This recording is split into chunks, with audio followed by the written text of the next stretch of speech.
समझते नहीं हैं। हमसे भी समझौता किए, 16 सीट दिए तो 12 प्रत्याशी अपना हमको दे दिए। हमारे नेता कहाँ जाएंगे? मजबूर ले जाके लास्ट टाइम में उन्होंने किया, उसी घमंड में बोल रहे हैं।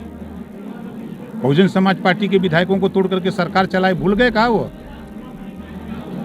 हम ऐसे झूठ नहीं बोलते। आप धैर्य रखिए, कुछ ही समय में, कुछ ही दिन में आपको मिलेगा, आपके स्क्रीन पर चलेगा।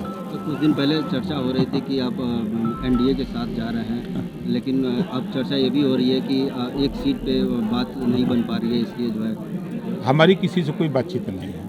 अभी गठबंधन के सवाल पे किसी से कोई बात नहीं। हरियाणा में राहुल गांधी लगातार किसानों के बीच में धान रोपवा रहे हैं, क्या कहेंगे? हेमा मालिनी को भी धान काटते देखा, गेहूं काटते देखा था। ये धन्य है बाबा साहब डॉक्टर अम्बेडकर, जिन्होंने धान रोपने और गेहूं काटने के लिए मजबूर कर दिया बड़े बड़े उद्योगपतियों को। अच्छा, राहुल गांधी को हाईकोर्ट से फिर झटका लगा है, जो पीएम मोदी को लेकर के जो वो बयान दिए थे। सूरत कोर्ट ने जो उनको 2 साल की सजा सुनाई थी, सदस्यता रद्द हो गई थी।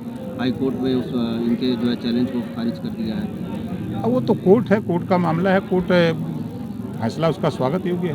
मंत्री जी, शिवपाल जी का कहना है हल्के लोग हैं। सही कह रहे हैं, क्योंकि वो जिस पार्टी में गए हैं वो राजीव दल है, हम अनरिकॉग्नाइज हैं, हम मान्यता प्राप्त दल हैं। उन्होंने भी भारीपन प्रगतिशील समाजवादी पार्टी बना के बड़ा भारीपन पैदा किया। इतने भारी हुए कि समाजवादी पार्टी के टिकट पे लड़े, और इतने भारी थे कि फिर विलय कर लिए। तो स्वाभाविक है, हम तो 6-6 गोली वाले बाबा हैं। ज्योति मौर्या को लेकर इस समय राजनीति गर्म हो रही है, क्या कहेंगे? हम मंत्री जी, लोकसभा चुनाव नज़दीक आ रहा है, बनारस में है, समीक्षा बैठक भी की है, किस तरह की तैयारी चल रही है? देखिए, हम लोग लंबे समय से पूर्वांचल के 32 लोकसभा सीटों में हम लोग पार्टी के संगठन को आगे बढ़ाने का काम किया। इधर 6 साल से प्रदेश में 80 लोकसभा सीट पर 75 जिले में, और साथ साथ बिहार के 38 जिले और 40 लोकसभा सीटों पर हम लोग काम कर रहे हैं। तो संगठन अपना हम लोग तैयार करते हैं, और जब समय आता है, 2 महीना 3 महीना रहता है, तो गठबंधन होते हैं। पूरा प्रदेश और देश गठबंधन से जूझ रहे हैं। एक तरफ जहां आप यूसीसी का समर्थन कर रहे हैं, वहीं दूसरी तरफ अखिलेश यादव लगातार इसको लेकर के सवाल उठा रहे हैं, किस तरह से? भाई, उनका काम है विपक्ष में है विरोध करना, लेकिन हम संविधान को मानने वाले लोग हैं। संविधान में जो बाबा साहब डॉक्टर अम्बेडकर ने लिखा है कि संविधान के अनुच्छेद 44 में समान नागरिकता की बात है। गोवा में, अपने देश में ही एक स्टेट है, गोवा में लागू है, दुनिया के कई देशों में लागू है। कुछ अलग अलग धर्म के लोग हैं, अलग अलग व्यवस्था है।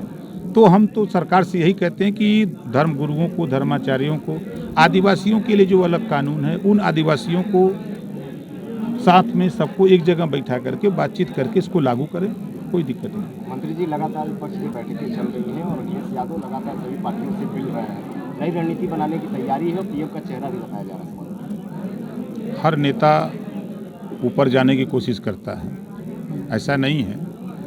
यूपी की राजनीति में और देश की राजनीति में सबसे बड़ा चेहरा मायावती जी का चेहरा है। 13 प्रांतों में उनकी पार्टी का जनाधार है, और सामान्य वर्ग, पिछड़ा वर्ग प्रधानमंत्री बन गया है, दलित बाकी है। दलित में उनसे बड़ा चेहरा कोई नहीं है देश में, और कुछ शासक भी रही है।